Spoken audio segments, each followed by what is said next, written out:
Bismillah, Assalamualaikum warahmatullahi wabarakatuh.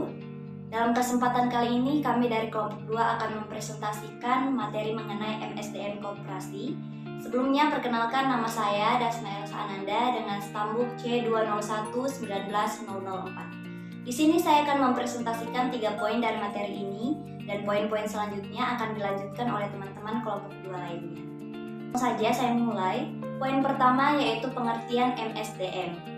Manajemen Sumber Daya Manusia disingkat MSDM adalah suatu ilmu atau cara bagaimana mengatur hubungan dan peranan sumber daya atau tenaga kerja yang dimiliki oleh individu secara efisien dan efektif serta dapat digunakan secara maksimal sehingga tercapai tujuan atau goals bersama perusahaan, karyawan, dan masyarakat. Dan juga salah satu pengertian MSDM menurut para ahli. Di sini saya mengambil menurut Melayu SPH Sibuan, MSDM adalah ilmu dan seni mengatur hubungan dan peranan tenaga kerja agar efektif dan efisien membantu terwujudnya tujuan perusahaan, karyawan, dan masyarakat. Selanjutnya poin kedua yaitu anggota koperasi. Anggota koperasi adalah individu-individu atau koperasi-koperasi yang menjadi bagian dari koperasi tersebut sesuai dengan persyaratan yang telah ditentukan. Sebagai anggota koperasi wajib membayar sejumlah uang untuk simpanan pokok dan simpanan wajib.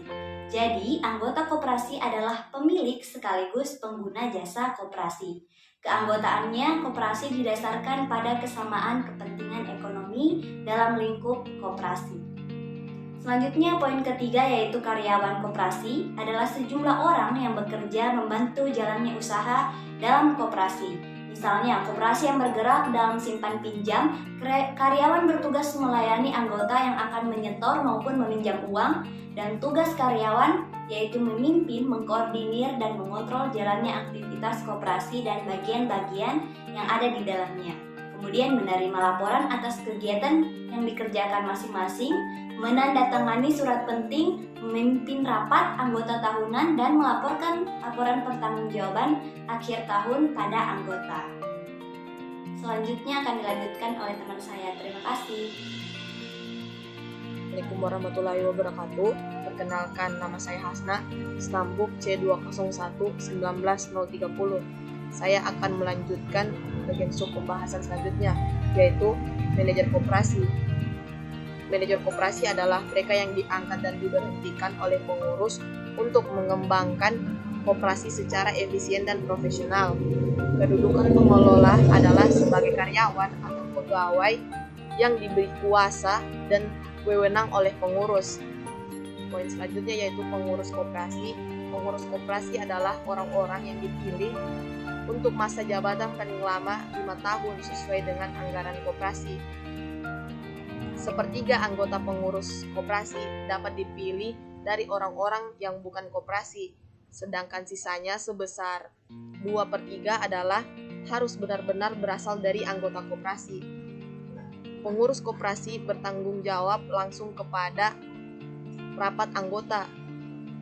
Tugas dan kewajiban pengurus koperasi adalah memimpin organisasi dan usaha koperasi serta mewakilinya di muka dan di luar pengadilan sesuai dengan keputusan-keputusan rapat anggota. Kepengurusan koperasi terdiri dari ketua, sekretaris, bendahara, humas, akuntan, dan kasir. Pengawas adalah orang yang melakukan pengawasan terhadap pelaksanaan kebijakan dan pengelolaan koperasi.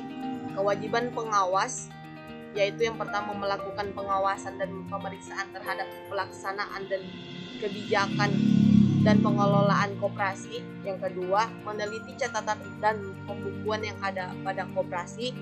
Yang ketiga, memberikan koreksi, saran, teguran, dan peringatan kepada pengurus. Yang keempat, membuat laporan tertulis tentang hasil pelaksanaan tugas pengawasan kepada rapat anggota.